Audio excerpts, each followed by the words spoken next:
মীরা গ্রামবাসীর দীর্ঘদিনের সমস্যার সমাধান। সামান্য বৃষ্টিতে হাঁটু জল জমে কাদা হয়ে যেত।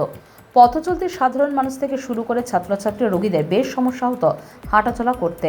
এই সমস্যার স্বয়ং পর্যবেক্ষণ করেন মানিকচক পঞ্চায়েত সমিতির কর্মাধ্যক্ষ নূরজাহান খাতুন। স্থানীয়রা দাবিও তুলে ধরেন নূরজাহানের কাছে। তিনি এলাকাবাসীকে আশ্বস্ত করেছিলেন কাজ করে দেওয়া হবে। যেমন কথা ঠিক তেমনই কাজ করে দেখালেন। মানিকচক পঞ্চায়েত সমিতির পঞ্চদশ অর্থবর্ষে ৩ লক্ষ টাকা বরাদ্দকৃত অর্থে ঢালাই রাস্তার কাজের সূচনা হয় রবিবার। ফিতে কেটে স্থানীয় সকলের মিষ্টিমুখ করিয়ে কাজের সূচনা করেন মানিকচক পঞ্চায়েত সমিতির মৎস্য প্রাণী সম্পদ বিকাশ কর্মাধ্যক্ষ নূরজাহান খাতুন। কাজের সূচনা লগ্নে স্থানীয় বাসিন্দা সহ এলাকার বিশিষ্টজন উপস্থিত ছিলেন।